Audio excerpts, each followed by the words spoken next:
இன்னைக்கு இந்த வீடியோல நம்ம என்ன பார்க்க போறோம்னா, பனை மரம் எப்படி சுத்தம் பண்றது? அதன் நன்மைகள் என்ன? பனங்கிழங்கு மாவோட நன்மைகள் என்ன? பதநீரோட நன்மைகள் என்னன்றதெல்லாம் முழுசா பார்க்கலாம்.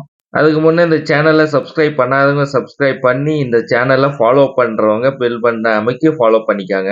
ஏன்னா, இந்த சேனல்ல உருவாக்கப்பட்டதின் நோக்கமே நம்ம மாநில மரமான பனை மரத்த அதிகமா வளர்க்கணும். அது அதிகமா விழிப்புணர்வு ஏற்படுத்தணும் அப்படின்றதுக்காகவே இந்த சேனல உருவாக்கப்பட்டது.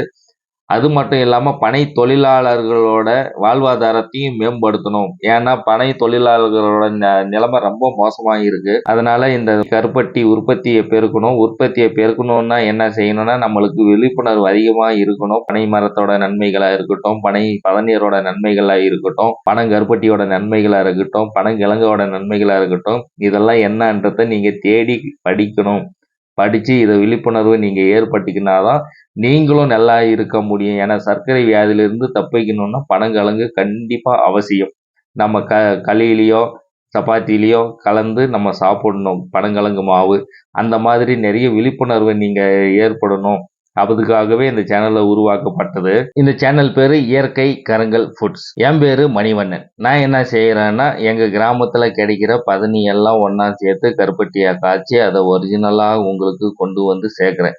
அதுவும் எப்படி நேரடியாவே எங்க கிராமத்துல இருந்து உங்க வீட்டுக்கு நேரடியாவே அனுப்பி வைக்குவேன். அதனால நீங்க இந்த சேனலை சப்ஸ்கிரைப் பண்ணிக்கிறது ரொம்ப முக்கியம். நீங்க கருப்பட்டி வாங்குறீங்களோ இல்லையோ, ஆனா இந்த சேனலை சப்ஸ்கிரைப் பண்ணி வச்சுக்கிறது ரொம்ப நன்மைகளை கொடுக்கும். உங்களுக்கும் சரி, எங்களுக்கும் சரி, உங்களை சார்ந்தவங்களுக்கும் சரி, நம்ம எல்லாருக்குமே நன்மைகளா இருக்கும். அதுதான் பனை. பனை என்றாலே அதை சார்ந்த அத்தனை பேருக்கும் நன்மைதான். சரி, நம்ம பனை மரத்தை பத்தி தெரிஞ்சுக்கலாம். பனை மரம் வந்து நம்ம விதைய ஊனி வச்சிட்டோம்னா, மேல மண்ணில் ஊனிட்டோம்னா அது கீழ் நோக்கி கிழங்கு போகும். கிழங்குல இருந்து விதை செடி மேலுக்கு வரும்.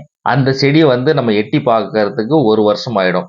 இந்த வருஷம் மே மாசம் நம்ம பனை விதைய வச்சிட்டோம்னா, அடுத்த வருஷம் மே மாசம் வரையும் அது மேல கணுக்கே தெரியாது. இளம் கிழங்கா கீழே இருக்கும். அந்த கிழங்கு மேலுக்கு வந்து நிக்கிறதுக்கு 1 வருஷம் ஆயிடும். அதுக்கப்புறம் ஒரு 10ல இருந்து 15 வருஷம் கழிச்சு தான் நம்மளுக்கு பலன் கொடுக்கும். அந்த பலன் கொடுக்கறது 2 மரமா இருக்கும். ஒன்னு ஆண் மரம், இன்னொன்னு பெண் மரம். அந்த ஆண் மரம் என்றது நம்மளுக்கு கார்த்திகை மாசம் பூ பூக்கும். அதுதான் முதல்ல வரும். அப்புறமா தான் பெண் மரம் வரும். ஆண் மரம் வந்தா மட்டும்தான் பெண் மரத்துல பலன் கிடைக்கும். அதனால ஆண் மரத்துல இருந்து பூ பூக்கும். ஆண் மரம் கார்த்திகை மாசம் பூ பூத்துச்சுன்னா அதை நம்ம சுத்தம் பண்ணி அதுல இருந்து பதனி எடுத்துக்குவோம். அப்படி நம்ம சுத்தம் பண்ணாம விட்டுட்டோம்னா அது அப்படியே பூவா வந்து அது பூவாவே இருந்து பூவே காஞ்சிரும். ஏன்னா நுங்கு கொடுக்காது அதுல.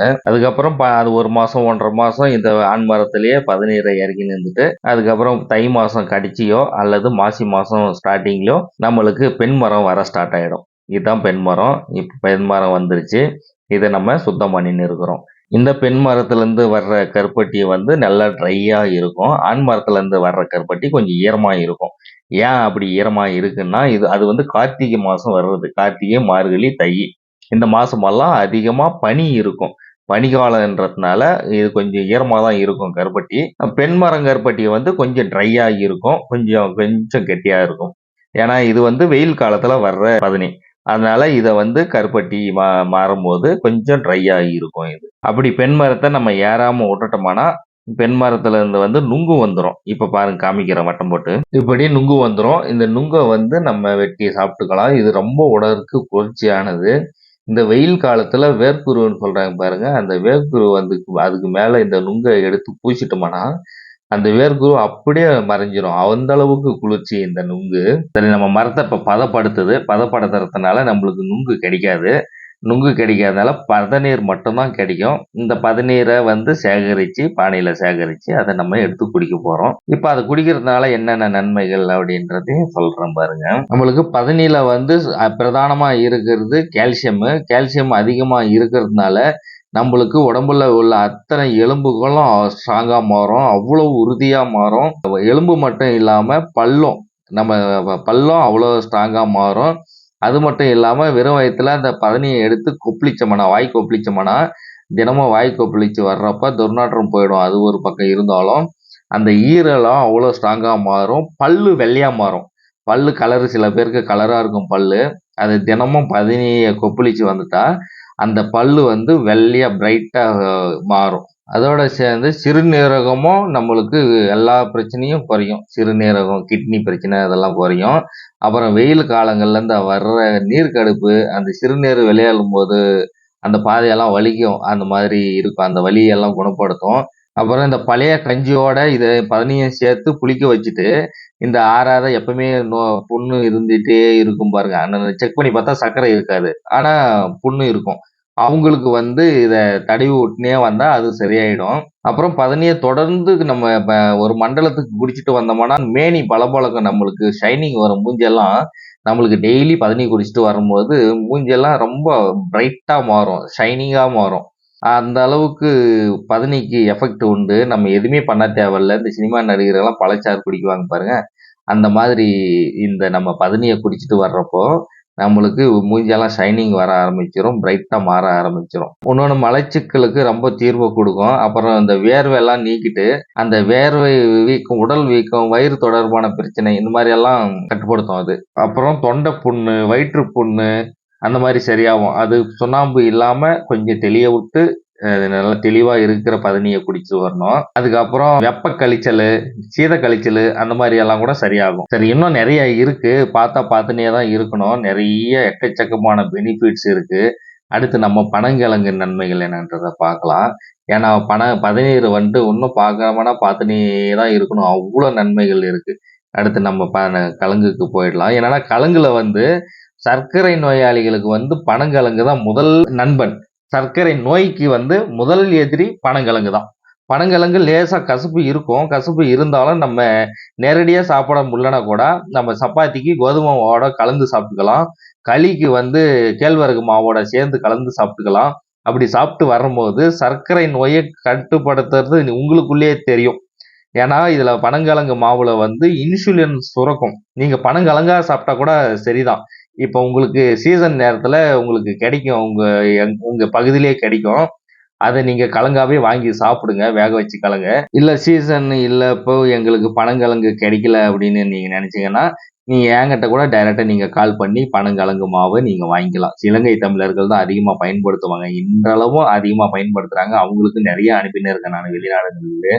அவங்க உலகம் முழுல பரவி வாழ்ந்தாலும் நம்ம உணவு பழக்கத்த மட்டும் மாத்திக்கல அவங்க. இன்னைக்கும் சப்பாத்தியோட பனங்கிழங்கு மாவ சேர்த்து தான் சாப்பிடுறாங்க. ஒடியல்ன்னு சொல்றாங்க அவங்க. ஆ இன்னொன்னு களிக்கு கூட ராகி மாவோட சேர்த்து கேழ்வரகு மாவோட இந்த பனங்கிழங்கு மாவு சேர்த்து தான் பயன்படுத்துறாங்க அவங்க. இன்றளவும் அந்த புட்டு அது மாரியெல்லாம் நெறைய செய்றாங்க அவங்க. இன்னும் கூட செய்றாங்க.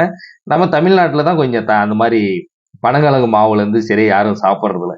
இனிமே வேணும்னா நீங்க கால் பண்ணுங்க. நான் உங்களுக்கு இந்த நம்பர்ல ஸ்க்ரீன் மேலயே இருக்கு பாருங்க நம்பரு. இந்த நம்பருக்கு கால் பண்ணுங்கன்னா, உங்களுக்கு நானு அனுப்பி விட்டுருவேன். இந்த பனங்கிழங்கு மாவு உடலுக்கு குளிர்ச்சிய குடுக்கும். ஏற்கனவே நான் சொல்லியிருக்கிறேன். பனை சார்ந்த பொருட்கள் அத்தனையுமே உடலுக்கு குளிர்ச்சிய குடுக்கக்கூடியது தான். அந்த வகையில பனங்கிழங்கும் நம்மளுக்கு குளிர்ச்சிய குடுக்கும். அதுக்கப்புறம் மலச்சிக்கல தீர்க்கும். நீங்க பதனி குடிச்சாலும் சரி, எதுனாலும் சரி, பனை சார்ந்த பொருட்கள் அத்தனையுமே மலச்சிக்கல தீர்க்கும். அதுக்கப்புறம் இரும்பு சத்து அதிகமா இருக்கும். பதனியிலயும் இரும்பு சத்து இருக்கும். பனங்கிழங்குல வந்து நார் சத்து அதிகமா இருக்கும். நார் சத்து எக்கச்சக்கமா இருக்கும் இந்த பனங்கிழங்குல. பனங்கிழங்கு முழுவே நாரால தான் உருவாக்கப்பட்டதாவே இருக்கும். நீங்க வேணா செக் பண்ணி பாருங்க. அதனால இரும்பு சத்து, நாரு சத்து எக்கச்சக்கமான நன்மைகள் அதுல வந்து அதிகம். அப்புறம் இந்த பனங்கிழங்கு பித்தத்த போக்கும். பித்தம் வந்து பதனியும் சரி, இதுவும் பனங்கிழங்கும் சரி, பித்தத்த போக்கும். பித்தம் போக்கிட்டு அந்த மலச்சிக்கல் போக்கும். நெறைய பிரச்சனை இந்த மாரி வயிறு சம்மந்தமா அத்தனை பிரச்சனைக்கும் இது தீர்வு. ஒரே தீர்வு பனை சார்ந்த பொருட்கள் தான். இப்ப நீங்க பதனியா குடிச்சாலும் சரி, பனங்கிழங்கு சாப்பிட்டாலும் சரி, கருப்பட்டியா சாப்பிட்டாலும் சரி, அத்தனை விதமான நோய்களும் பறந்து போயிடும். அதுதான் சர்க்கரை நோயாளிங்க யாரா இருந்தாலும் பனங்கிழங்கு சாப்பிடுங்க. அப்படி இல்லன்னா பனங்கிழங்கு மாவு வேணும்னா, நானு நல்லா காய வச்சு அரைச்சு வச்சிருக்கிறேன். அத உங்களுக்கு நான் அனுப்பி வைக்கிறேன். யாருக்கு வேணும்னாலும் கால் பண்ணுங்க. உங்களுக்கு டைரக்ட்டா அனுப்பி விடுறேன். கருப்பட்டி வேணும்னாலும் கால் பண்ணுங்க. பதனி வேணும்னாலும் கால் பண்ணுங்க. பதனிய வந்து நம்ம ஃப்ரீஸ் பண்ணி ஐஸ் பாக்ஸ்ல வச்சு அனுப்பி விடுறேன். அதனால நீங்க தைரியமா வாங்கிக்கலாம். அவ்வளோதான் இந்த மரம் சுத்தம் பண்ணி, பாளைய வந்து பதநீர் இறக்கிறதுக்காக எப்படி பதப்படுத்தணுமோ அப்படியெல்லாம் பதப்படுத்தி முடிச்சாச்சு. இதே மெத்தடு இன்னும் 2 நாளைக்கு இருக்கும். அதுக்கப்புறம் பதனி கிடைக்கும். பதனிய உங்களுக்கு குடுக்கலாம். இல்ல பதனி வேணான்றவங்களுக்கு கருப்பட்டியாவும் குடுக்கலாம். சரி இதுவரையிலும் பொறுமையா பார்த்த அத்தனை பேருக்கும் நன்றி. நீங்க வந்து இந்த சேனல சப்ஸ்கிரைப் பண்ணிட்டு, அதுக்கப்புறமா நீங்க உங்க நண்பர்களுக்கும் ஷேர் பண்ணி விட்டுருங்க. அந்த வீடியோ உங்களுக்கு பிடிச்சிருந்தா ஒரு லைக்க மட்டும் போட்டு விட்டுருங்க. எதனா உங்களுக்கு சந்தேகம் இருந்தா நீங்க கீழ வந்து கமெண்ட்ல எங்களுக்கு எழுதுங்க. நான் உங்களுக்கு பதில் குடுக்குறேன். அடுத்த வீடியோவுல சந்திக்கலாம். நன்றி.